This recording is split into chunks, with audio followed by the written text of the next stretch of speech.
मायावी मौत, बिहार बेगूसराय की ये घटना जिसने सबको हैरान किया था। सबसे अजीब बात ये थी कि एक शादीशुदा महिला की लाश मिली थी जो दुल्हन की तरह सजी धजी थी और उसके शरीर पर लाल जोड़ा था। क्या हुआ था उसके साथ, क्या था ये राज? आइए शुरू करते हैं ये कहानी। मैं हूं पारस जायसवाल और मैं लेकर आया हूं आपके लिए अपनी ही लिखी वो कहानियां जो आपको हैरान भी करेंगी और आपका मनोरंजन भी करेंगी। सस्पेंस कहानियों की दुनिया में आपका स्वागत है। तो आइए शुरू करते हैं ये मायावी मौत का एपिसोड 2। इधर इंस्पेक्टर उस औरत के बारे में, मंजू के बारे में पता करना शुरू करता है तो पता लगता है कि मंजू मंजू बहुत ही धार्मिक प्रवृत्ति की महिला थी। वह हर रोज सुबह शाम मंदिर जाया करती थी और मंदिर में घंटों घंटों बैठा करती थी। इंस्पेक्टर को यह भी पता लगता है कि लल्लन का अफेयर किसी दूसरी लड़की के साथ भी था, जिसकी वजह से वो अंदर से बहुत ज्यादा दुखी थी। लल्लन उस लड़की के पीछे पैसे उड़ाया करता था और इस बात को लेकर घर में अक्सर तकरार होती रहती थी। अब इंस्पेक्टर इस बारे में पता करने के लिए मंदिर जाता है। मंदिर में उसकी तस्वीर दिखाकर पूछताछ करता है। वहां के पुजारी भी बताते हैं कि हाँ, बहुत दुखी रहती थी, आकर यहाँ घंटों बैठी रहती थी। वहां प्रसाद बेचने वाले सागर नाम के एक आदमी से बात होती है। सागर कहता है कि बहुत अच्छी महिला थी सर, हम मेरे ही यहाँ से प्रसाद लिया करती थी और कई बार पैसे लाना भूल जाती थी तो मैं तो उधार भी दे दिया करता था, लेकिन वो दूसरे दिन पूरा पैसा दे दिया करती थी। वहां फूल बेचने वाली उमा नाम की एक महिला जो तकरीबन 45 साल की है, वो बताती है कि मेरे यहाँ से ही 10 रुपए का फूल वो हमेशा लेके जाती थी। पता नहीं क्यों दुखी तो थी, हमें भी लगता था कि वो दुखी है क्योंकि चेहरे पर हमेशा उदासी रहती थी। अब इस उदासी की वजह इंस्पेक्टर समझ चुका है कि शायद कहीं ऐसा तो नहीं कि लल्लन का अफेयर जिसकी वजह से वो दुखी रहती है।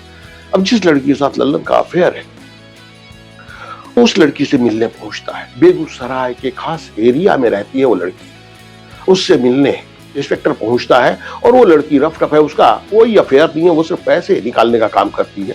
उसका अफेयर एक के साथ नहीं कई लोगों के साथ है और उसका मकसद कुछ और नहीं है। वो लल्लन के साथ जुड़ना नहीं चाहती बल्कि वो सिर्फ टाइम पास कर रही है और लल्लन से पैसे निकाल रही है। ये सच्चाई जानने के बाद इंस्पेक्टर और उलझ जाता है कि आखिर मंजू के कत्ल की वजह क्या है। ये वजह घरेलू तो नहीं है, इतना तो पक्का। एसपी ने इस केस के बारे में दूसरे सभी जिलों में इस केस की पूरी रिपोर्ट भेजी और जब दूसरी जगह से सारी रिपोर्ट आई तो ये देखकर हैरान रह गए एसपी, क्योंकि 2 महिलाओं का कत्ल तो दरभंगा में हो चुका था, एक महिला का कत्ल समस्तीपुर में हुआ था। 3 महिलाएं ठीक इसी पैटर्न पर मारी गई थी, जिनका सिर काटकर मारा गया था, जिनके शरीर पर शादी का लाल जोड़ा था। उनके भी जेवर लूटे गए थे, उनके भी गहने नहीं मिले थे। आखिर एसपी के लिए सबसे बड़ी हैरानी की बात यह थी, कौन है जो पहले दरभंगा में इस काम को अंजाम देता है, 2 महिलाओं का कत्ल करता है एक महीने के अंतराल में, और उसके बाद समस्तीपुर में इस घटना को अंजाम देता है और अब बेगूसराय में।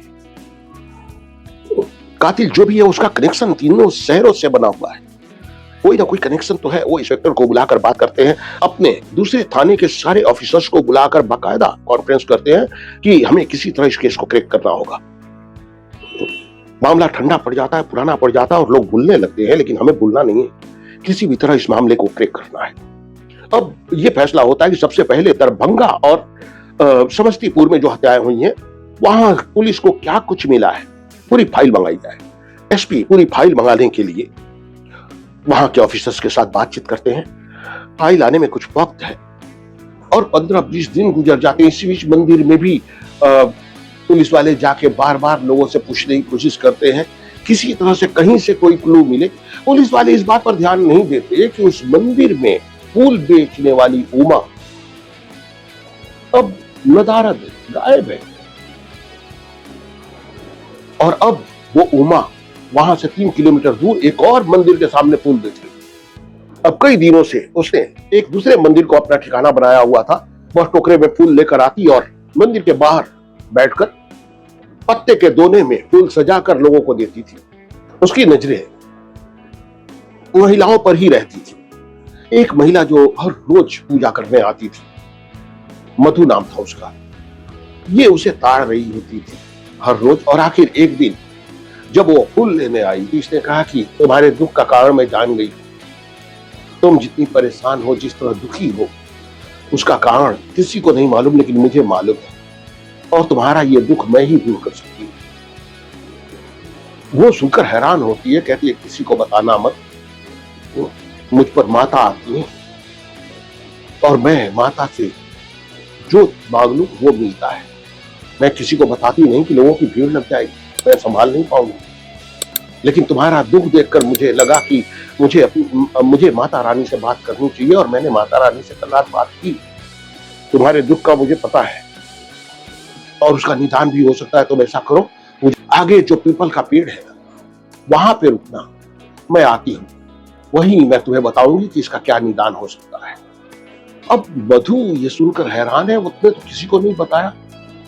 इस महिला को कैसे पता कि उसका दुख क्या है, परेशानी क्या है। वो जाती है, पूजा करने के बाद लौटकर पीपल के पेड़ के पास पहुंचती है, वहां जाके रुकती है, और शाम हो चुकी है, रात हो चुकी है तकरीबन। वो उमा उसके पास आती है, आकर बैठती है और कहती है कि तुम्हारी परेशानी का निदान मैं ही कर सकती हूँ। बहुत परेशान हो ना, ससुराल वाले भी दुश्मन बनते जा रहे हैं। तुम्हें ऐसा लगता है कि जिंदगी किस मोड़ पर लाकर खड़ी करती है, किस भंवर में आकर तुम खड़ी हो गई हो। हाँ, तुम्हारे दुख को मैं समझ सकती हूँ।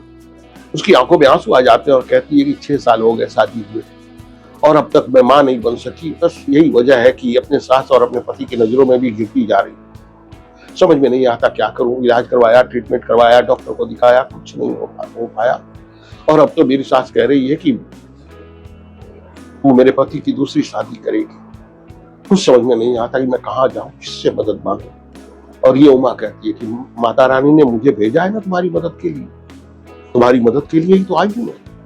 तुम्हें नहीं पता, तुम मां नहीं बनी इसलिए क्योंकि तुम्हारी कोख बांध दी गई है। सुनकर मधु चौंकती है, कहती है हाँ, यही तो मैं तुम्हें बताना चाहती थी कि तुम्हारी कोख बांध दी गई है कि तुम कभी मां न बन सको। ये कब हुआ है मालूम है? जिस दिन तुम्हारी विदाई हो रही होगी, आज से 6 साल पहले जिस वक्त तुम्हारी विदाई हो रही होगी, उसी वक्त तंत्र क्रिया किया हुआ एक पीन या एक सुई तुम्हारे आंचल में किसी ने खोस दिया होगा और वो लेकर तुम अपने ससुराल पहुंच गए। वही क्रिया होती है कोख बांधने की, और तुम्हारी कोख बांधी जा चुकी है, लेकिन मैं उसका निवारण करूंगी। मैं जानती हूं उसका तरीका। एक अनुष्ठान करना पड़ेगा, माता रानी को जगाना पड़ेगा और फिर से उसी तरह सब कुछ करना पड़ेगा जिस तरह शादी के दिन हुआ था। मधु चौंकती है, क्या कह रही हैं आप? वो कैसे हो सकता है?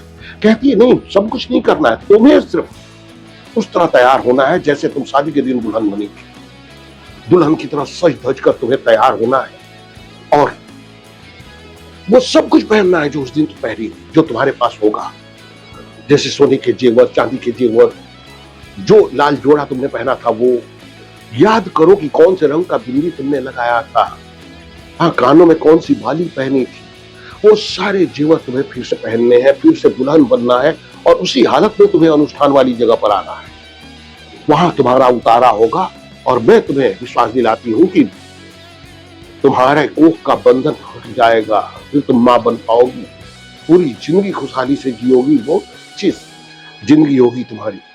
लेकिन ये काम तुम्हें करना होगा। मधु कहती है ठीक है, मैं जाके माँ जी से आज बात करती हूँ। कहती बिल्कुल नहीं। उमा कहती है बिल्कुल नहीं, इस बात की भनक भी किसी को नहीं लगनी चाहिए। ये गुप्त तंत्र है, बताकर करने से या किसी को पता भी लग जाए तो प्रभाव खत्म हो जाता है। ये किसी को नहीं बताया जा सकता। ये काम तुम्हें चुपचाप करना होगा, बिना किसी को बताए उस अनुष्ठान वाली जगह तक पहुंचना होगा और उसके बाद सारा काम मेरा है। मैं तुम्हारी जिंदगी संवार दूंगी, स्वर्ग के आनंद की अनुभूति होगी तुम्हें। तुम एक बार आकर तो देखो। लेकिन हाँ, तुम्हें आना उसी हालत में है, उसी लाल जोड़े में, उसी तरह सज धज कर, उसी तरह सारे जेवर पहनकर। एक शॉल ऊपर से ओढ़ लेना बस, ताकि कोई देखे नहीं कि तुमने जेवर पहने हुए हैं या तुम कहीं लाल जोड़े में हो। मधु हाँ में सिर हिलाती है, कहती है कि उमा कहती है कि परसों अमावस की रात है और ये रात गुप्त तंत्र साधना के लिए सर्वोत्तम रात कही जाती है। तो परसों तुम्हें आना है, जो भी तैयारी करना हो कर लेना। और हाँ, नींद की गोलियां तो तुम्हारे घर में होगी ना।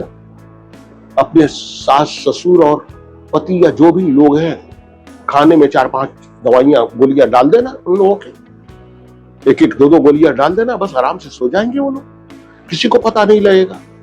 1 घंटे का तो काम है। मधु हाँ में सिर हिला रही है, ठीक है मैं ऐसा ही करूंगी। उमा मधु से उसका नंबर लेती है और मधु उसको धन्यवाद देते हुए निकलती है, थोड़ी असमंजस में है। क्या उमा ने ही वो बाकी के तीनों कत्ल किए थे? क्यों कर रही थी वो ऐसा? क्या वो तांत्रिक थी या बात कुछ और थी? इन सारी बातों का खुलासा होगा अगले एपिसोड में, जो होगा इस कहानी का तीसरा और अंतिम एपिसोड। इस कहानी का तीसरा भाग जरूर देखिए। अगर ये कहानी पसंद आई हो तो लाइक कीजिए, सब्सक्राइब कीजिए, शेयर कीजिए, कमेंट कीजिए और बताइए कि आपको ये कहानी कैसी लग रही है। तो मिलते हैं अगले एपिसोड में। धन्यवाद।